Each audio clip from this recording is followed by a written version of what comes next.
10. It's -1. Counts +15. 5.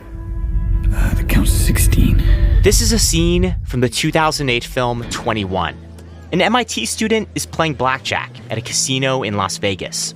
He's assigning a value to each card that hits the table, and he's keeping a running count in his head that somehow gives him an advantage.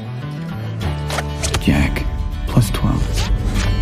9, still +12. Blackjack. He uses this system to rack up hundreds of thousands of dollars in winnings, until the casino notices his hot streak. At that point, security guards take him into a back room, beat him up, and threaten to kill him if he ever comes back. That movie was very loosely based on the story of the MIT blackjack team, a group of students and recent graduates who taught themselves the technique known as counting cards. In movies like 21, card counters are often portrayed as mathematical savants who rob casinos blind until they're caught. Casinos have bought into this mythology. They've taken drastic measures to stop card counting. But those measures have come at a steep cost. A lot of the casinos spend so much time and effort to try to deter card counting, they actually cut their own throats. They're pissing away their dollars to try to save pennies. For the Freakonomics Radio Network, this is the economics of everyday things. I'm Zachary Crockett. Today, card counting. When you walk into a casino, you're probably going to leave with less money in your pocket. You can get lucky in the short term at a slot machine or at the roulette table. But over the long run, the house is always going to win. You're not going to put a game on the floor and let people come in and beat you. I mean, that's stupid. That's Bill Zender. He runs a consulting firm that helps casinos make more money. He says that the casino has a mathematical advantage over you. It's called the house edge, and it's expressed as the percentage of your bet that you're going to lose over time. The house edge changes from game to game, of course. And let's say you've got a game like roulette. For every dollar I wager, in theory, I expect to lose 5.26% of that. For slot machines, the house edge is generally anywhere from 5 to 15%. Lottery-type games like Keno can be up to 40%. Those games are pure chance. But some gamblers want to feel like they have a little more control over their destiny, and they tend to head to the card tables. A game like blackjack's a little bit different. Blackjack is based on the rules. In blackjack, you're playing against the casino. You and the dealer are each trying to get as close to 21 points as possible without going over. She deals 2 cards to you and 2 to herself. You can take more cards, 1 at a time, until you decide to stop. Each card is worth a certain number of points. A 6 is worth 6, face cards are 10, aces are 1 or 11. You can play them either way. It can get a lot more complicated than that, but those are the basic rules. Even if you have 0 experience playing blackjack, the house edge is only around 2%. That slim margin means that if you can find a tiny advantage, you might come out ahead. There's a small portion of the gambling public that has the ability to beat the casinos counting cards on a long-term basis. I call those people professional card counters. I spent about 15 years of my life as a professional card counter. That's a guy I'll call Ben. He does not want to use his real name because card counters are not welcome in Vegas. In blackjack, you can actually learn how to play the game in a way where you take an edge over the house legally. Ben grew up in Detroit in a pretty straight-laced household. His parents hated gambling. So, of course, as soon as he could legally do so, he went to a casino. I had no idea what I was doing. I think the first table I walked up to was a craps table. And I gave them the $20. They're like, here, roll these dice. And I rolled them, and they were like, you lost everything. I was like, oh, awesome.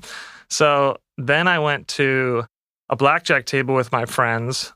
I was just like, okay, how hard could it be? So I started playing, and I was just doing really poorly. One of my friends looked at the dealer and said, oh, man, you're really killing my friend. And the dealer went, no, he's killing himself. I went home and I was like, well, I got to figure it out. Ben joined blackjack forums on the internet. He read books with names like Black Belt in Blackjack.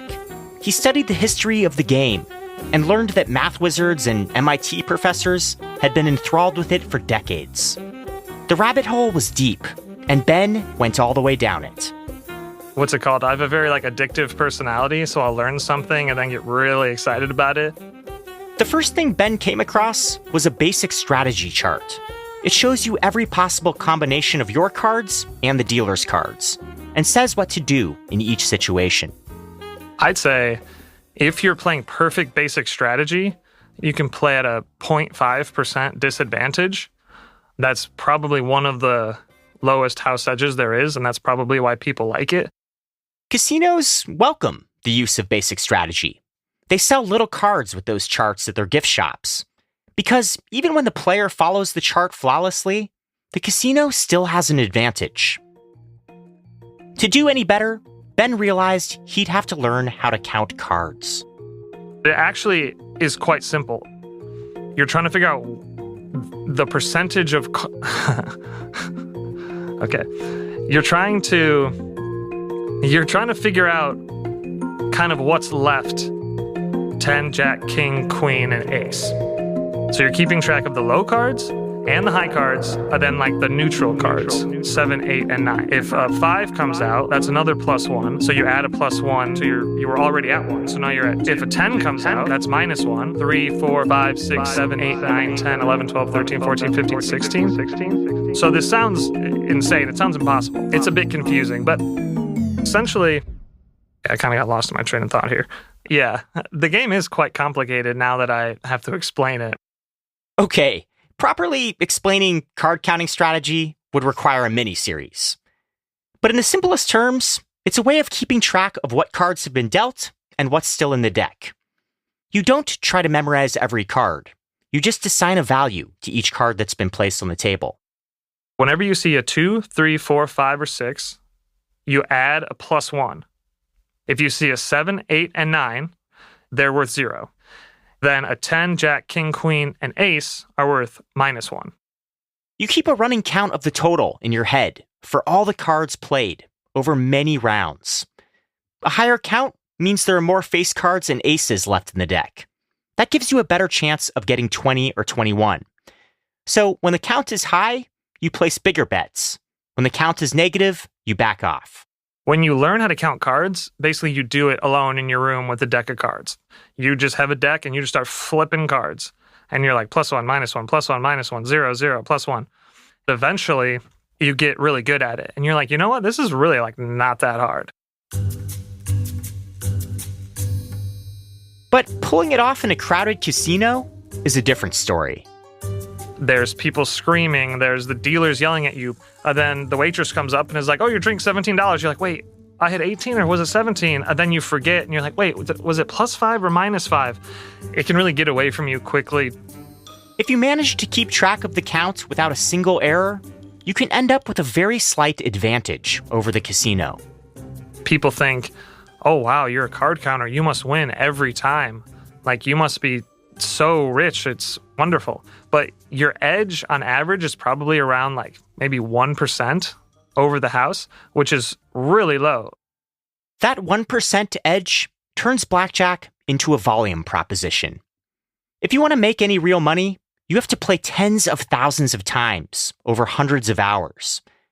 Ben played full-time for 15 years, and he says he never made more than $100,000 a year from card counting. I would say the best card counters in the world make, maybe low 6 figures, but the majority of card counters make way less than that.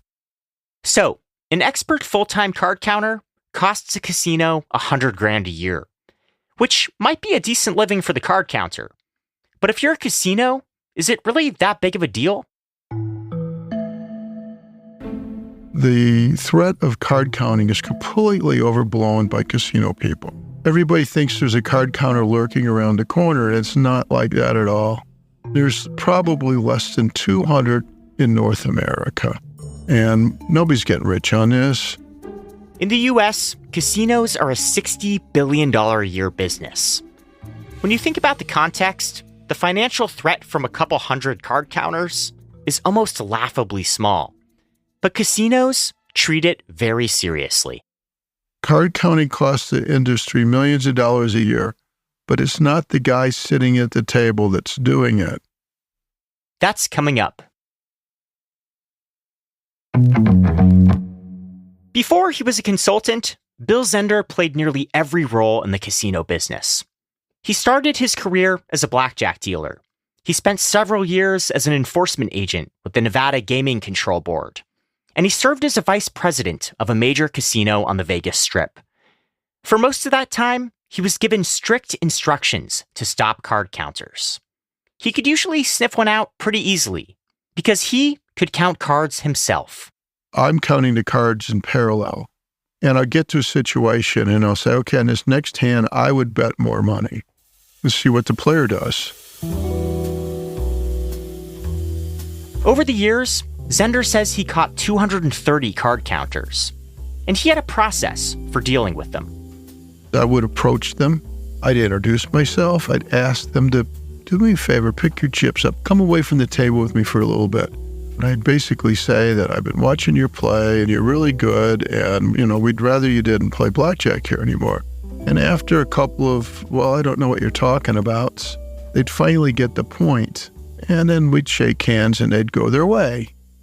But Zender says not all casino agents, often called pit bosses, handle the situation with that kind of grace. Some of them actually physically haul them off the game. Some of them take you in the back room. They want to ID them. They want to take their picture. Sometimes if they get up and say, you can't arrest me, I'm leaving, and then they throw them back into the chair, they're actually kidnapping them, right? The casinos have to understand that you can't do that. And taking somebody in the back room and trying to intimidate them is not professional. It's not just unprofessional. It's a liability. There aren't any laws against card counting. It's a perfectly legitimate way to improve your odds. Now, that doesn't mean that casinos have to tolerate it. In most states, they can kick you out for almost any reason they like. But when they use physical force, refuse to cash out chips, or illegally detain a suspected card counter in a back room, they can cost themselves a lot of money. These true card counters, they know that you can beat a casino two ways. One is across the blackjack tables, and number two is in the court of law. I had one player tell me what he does. He said that if they're walking him out, he looks for the biggest, dumbest security officer and makes some kind of a comment to him to see if he can get the guy to grab him up or maybe take a swing at him. And everything is captured on film. Over the years, casinos have paid out millions of dollars in settlements as a result of their thuggish behavior. Ben, the card counter I talked to, has his share of war stories. Some casinos will go so far over the top that it's almost like a movie. I mean, I've been dragged through a casino floor against my will. Dragged. One of my friends I know got tackled, full tackles, like linebacker tackled. A big one is security will just take you to the back room.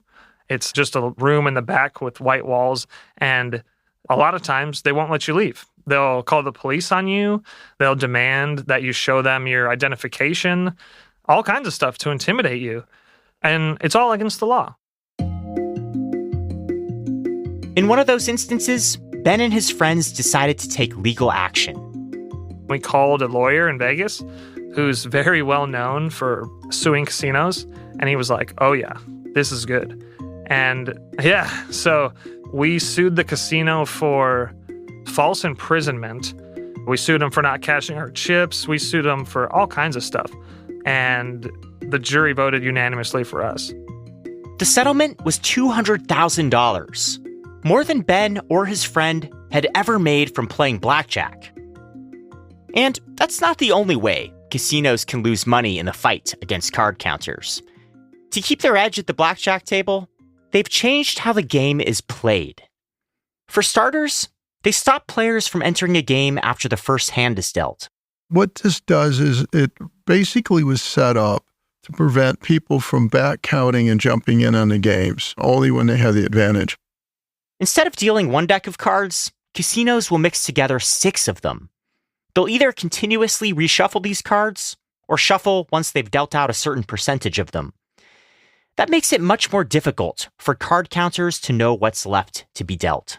The more decks you have, the less opportunities a card counter has to have a profitable situation. Those techniques do deter card counters to an extent, but they also slow down the game. See, the more hands a casino can deal, the more revenue they have. They're concerned about a small sliver of the gambling public. But you've got thousands and thousands of other people come in your casino every year. And what you're doing is you're limiting the profit potential on them. Normal gamblers go to have fun and excitement. They don't want to play for 5 minutes and then wait for a 10-minute shuffle. They'll just leave. Before he turned to card counting, Ben got a master's degree in hospitality management from the University of Nevada, Las Vegas. As a grad student, he did an analysis of a casino in Atlantic City. That casino shuffled cards by hand before putting them into an automatic shuffler. He estimated that adding one extra shuffle cost the casino over $15,000 a year per table. And the casino in question was adding 5 extra shuffles. Zender has tried to tell casinos that fighting card counters isn't worth it. He says that if they dropped all the countermeasures, sure, there might be more people counting cards, but the casinos would make up the lost revenue by increasing turnover at the tables. He says most of them aren't buying it. Casino people, they're very reluctant to change because sometimes if they make a change, it could backfire in the short term. Ben has heard similar stories. I had a professor at UNLV, and he would consult with casinos, and he said, they would tell him to his face, oh, you're just an academic up in your ivory tower. You don't know what it's like here on the casino floor. The casino's approach may be irrational, but on their terms, it looks like they're winning. Many card counters, including Ben, have given up the trade. For the most part, it's just really not that scalable, and that's why I stopped. Once you get known and you start getting thrown out and put in databases, pretty much the game's up. What do you do now? Yeah, I work in finance. I'll just say that. For the economics of everyday things, I'm Zachary Crockett. This episode was produced by Sarah Lilly and mixed by Jeremy Johnston. We had help from Daniel Moritz-Rapson.